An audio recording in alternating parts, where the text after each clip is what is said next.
Hello, and welcome back to another episode of the Blogger Breakthrough Summit podcast. I'm your host, Liz Stapleton, and today we're diving into the wonderful world of engagement rates. Trust me, by the end of this episode, you'll be an engagement rate pro, ready to tackle your blog metrics with confidence. Now let's let Sherry Smothermon Short take over and let you learn. Next, we need to talk about engagement rate. And let me explain what engagement rate is before we jump in to find an engagement rate on our reports. For a session to be considered engaged, one of three things needs to happen. Either the person needs to stay on your site 10 seconds or longer, or they need to visit 2 or more pages, or there needs to be some sort of conversion event. Now, a lot of us don't sell anything, so there wouldn't be any kind of monetary conversion, and we may not have other types of conversions set up. So we're just going to focus on the first two, on staying on your site for 10 seconds or longer, and on the visiting 2 or more pages. Now, another thing that you need to know about engagement rate is that bounce rate now is the inverse of engagement rate. Let's say I have 100 sessions and 75 of them are considered engaged because somebody stayed on the blog 10 seconds or longer or visited 2 or more page views. If 75 is my engagement rate, the percentage of the sessions that were engaged, my bounce rate is going to be 25%. It's all the unengaged sessions, I guess you could say. Again, bounce rate is the inverse of engagement rate. Let's find our engagement rate. We're going to stay on this page, our pages and screens, but we're going to make a couple of changes. We're going to get rid of that search, and then we're going to get rid of our secondary dimension. What we need to do is to add our engagement rate. The way that we're going to do that is go here under Customize Report. Then we are going to go to Metrics. Engagement rate is a metric, so we're going to add the metric. And the way we do that is by clicking down here in the Add Metric box. And we can just start typing engagement rate, and then you'll see it pop up. And we can select it. And then we're going to move this to the top. So I'm just going to grab those 6 dots and drag it up here and drop it. Actually, we're going to make that engagement rate first. Then we're going to click Apply. And then we want to save this. And I'm going to save this as a new report. I'm going to click Save. And then we can go back.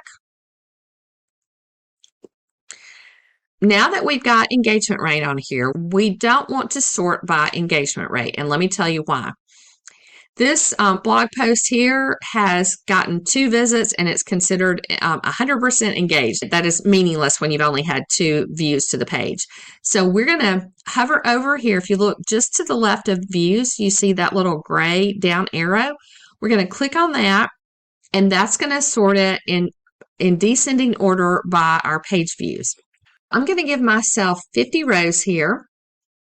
And I'm looking for 2 things. I'm looking for a blog post with a low engagement rate and a blog post with a high engagement rate. I'm going to just start scrolling down through here. I'm going to skip my home page, and I'm going to skip any category and tag pages. So let's just keep scrolling down.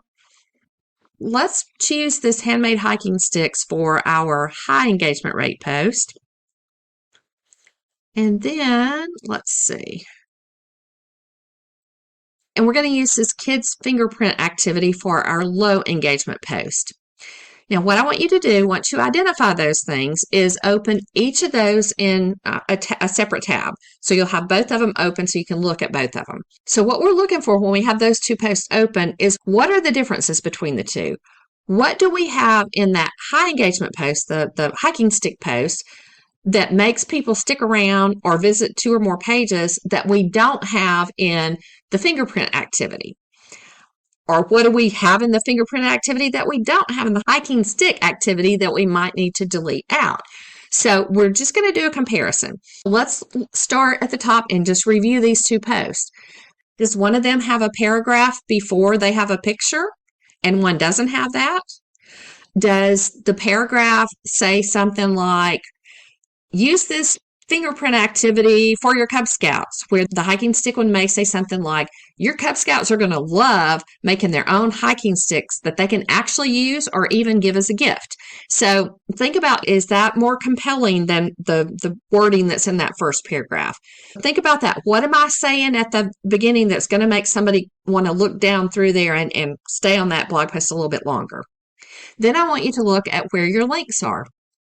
If one of the blog posts has some internal links pretty high up on the page and the other one doesn't, maybe you need to add some more links closer to the top for that one, because it may be that people are saying, well, this blog post is not for me, but man, look at this. It looks like I can click over and learn about this other activity that I may be more interested in. Compare those two blog posts and figure out, what do you need to do? This is going to be a lot of trial and error on your part, and what works for my blog is not going to work for your blog. That's one of my pet peeves, because somebody will come along and say, oh, you must do this to be successful on your blog, or this is the only way to grow your blog. Okay, but that might not work for your specific niche and your specific voice and your specific blog. So you have to try things. Try them out. If it works, great. If it doesn't, revert back to what you had and try something else. This is going to be trial and error for you. All right, that's it. Thanks for tuning in for the Blogger Breakthrough Summit podcast. If you enjoyed this episode, don't forget to subscribe, leave a review, and share it with your fellow bloggers. Remember, you can always learn more about our fantastic speakers in the show notes, so check those out below. And until next time, keep blogging.